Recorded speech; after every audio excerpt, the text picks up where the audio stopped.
जी, अस्सलाम वालेकुम। कैसे हैं आप लोग? अच्छा, आज ना इंग्लिश के कुछ सेंटेंसेस की करेक्शन करेंगे। यानी ये जो 3-4 चीज़ें हैं ना, ये हम साथ-साथ लेके चलेंगे। Urdu translation, Urdu into English और इंग्लिश के सेंटेंसेस की करेक्शन और इडियम्स, फ्रेजेस बाज़ औक़ात वो फिल इन द ब्लैंक्स की शक्ल में आ जाएँगे और बाज़ औक़ात वो वैसे ही मतलब सेंटेंस की सूरत में। तो ये सारे इम्पोर्टेंट क्वेश्चंस हैं जो मैंने लिए, मुख्तलिफ पेपर्स में आ चुके हैं। अच्छा, इसमें है पहला सेंटेंस है, he is one of these who always sect. तो इसका करेक्शन जो है वो ये होगा कि दीज की जगह दोज आएगा। He is one of those, और जब दोज लगाएंगे तो इसके साथ फिर पीपल भी लगाना पड़ेगा। Those people who always sect. अगला क्वेश्चन है, my all friends will help मी। ठीक है, तो इसमें जो आप करेक्शन करेंगे ना, वो ऑल जो है ना वो शुरू में आएगा, क्योंकि इसके अंदर ऑल ऑफ माय फ्रेंड्स ये सूटेबल लग रहा है। माई ऑल फ्रेंड्स सूटेबल नहीं लग रहा, क्योंकि ये इसका जो है ना इसकी सीक्वेंस वो इसी तरह बनती है। तो all of my friends will help मी।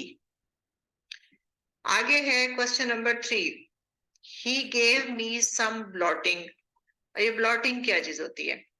ये पहले जब ये इंक इस्तेमाल होती थी ना, जो पेन में डालते थे या कलम दवात जिससे लिखते थे, तो वो जो इंक होती थी ना, उसके लिए एक पेपर यूज होता था। यानी अगर इंक गिर जाए या कहीं उसका इस्तेमाल गलत हो गया है लिखते हुए, तो उसके लिए एक पेपर यूज होता था।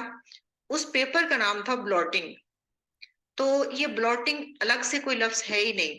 ब्लॉटिंग पेपर एक मतलब कंप्लीट उसका जो है ना वर्ड वो ये है।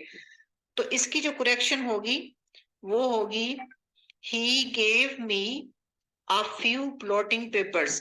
सम भी नहीं आना, क्योंकि जब ब्लॉटिंग पेपर आया ना तो उसमें क्वांटिटी शो करनी है। ब्लॉटिंग तो पेपर्स है ना, उन्हें काउंट किया जा सकता है। तो सम जो होता है वो उस चीज के लिए आता है जिसकी काउंटिंग नहीं होती, जैसे मिल्क है, वाटर है, इस तरह करके। तो ये ब्लॉटिंग जब आएगा तो उसके साथ पेपर आएगा, और जब ब्लॉटिंग पेपर्स होगा तो जाहिर सी बात है कि उसके साथ फिर आएगा few. He gave me a few blotting papers। जब फ्यू आएगा तो उसके साथ आ भी आएगा। अच्छा, ये करेक्शन जो है ना, ये बाज़ औक़ात लिखने के लिए आ जाती है। जैसे ये पेपर तहसीलदार का पेपर है, उसके अंदर करेक्ट करके सेंटेंस दोबारा लिखने हैं, इसलिए मैं इस तरह से करवा रही हूँ।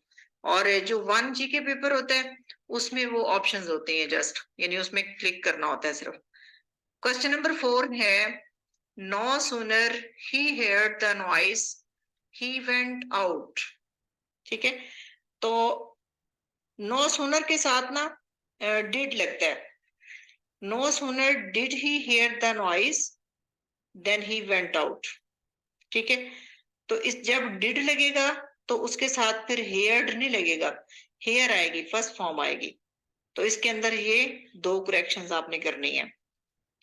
क्वेश्चन नंबर 5 है, the class gave a test in algebra.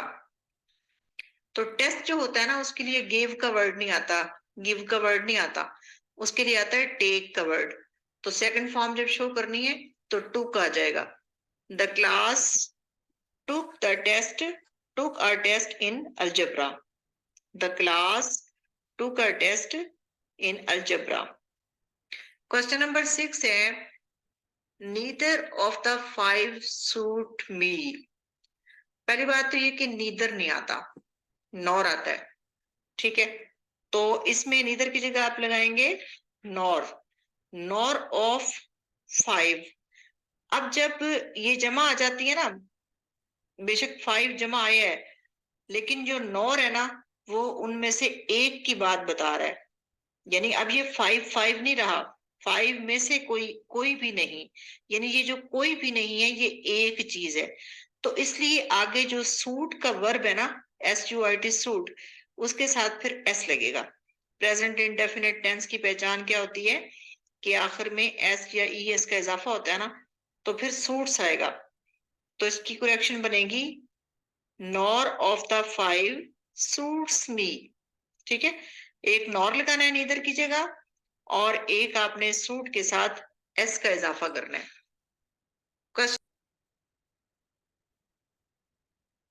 अच्छा जी, आगे है question number 7। 4 persons have my property. क्या मतलब हैव माई प्रॉपर्टी? अगर मेरे लिए तो हो तो फिर तो ठीक है कि मैं हैव हूं, मेरे पास है मेरी चीज। लेकिन जब मेरी चीज किसी दूसरे के पास है तो वो फिर हैव नहीं हो सकता, क्योंकि जाहिर सी बात है कि उसने फिर उसके ऊपर नाजायज कब्जा कर रखा है ना, चीज जो मेरी है। तो वो कहना यहाँ ये चाह रहा है कि मेरी प्रॉपर्टी पर 4 लोगों का कब्जा है। तो इसकी करेक्शन फिर होगी 4 persons। इसके लिए जो है ना कब्जे का लफ्ज, वो आप ये टीवी में भी सुनते रहते हैं, ऑक्यूपाइड कश्मीर। तो ऑक्यूपाइड कब्जे के लिए आता है। तो इसकी जो करेक्शन होगी 4 persons have occupied my property, के 4 लोगों ने मेरी प्रॉपर्टी पर कब्जा कर रखा है। 4 लोगों पर, यानी कि उन्होंने नाजायज तसल्लुत कर रखा है। आगे है जी question number 8। He is the cleverest of any boy in the class. अब जब क्लेवरेस्ट डिग्री लग गई है ना, सुपरलेटिव डिग्री है ना, आपको पता है कि 3 डिग्रीज होती हैं, first second and third. Superlative degree ये होती है। तो दूसरी डिग्री होती है दो लोगों के दरमियान कंपैरिजन करना, और जो लास्ट डिग्री होती है सबके सबसे बेस्ट जो चीज होती है सबके दरमियान कंपैरिजन करना। तो इसमें आएगा, अब उन्होंने जब क्लेवरेस्ट कह दिया है तो फिर एनी बॉय कहने की जरूरत ही नहीं है। एनी की फिर क्या जरूरत है, उन्होंने बता दिया कि वो सबसे ज्यादा चालाक है। तो इसकी जो दुरुस्त ऑप्शन होगी वो होगी ही is the cleverest boy in the class, कि वो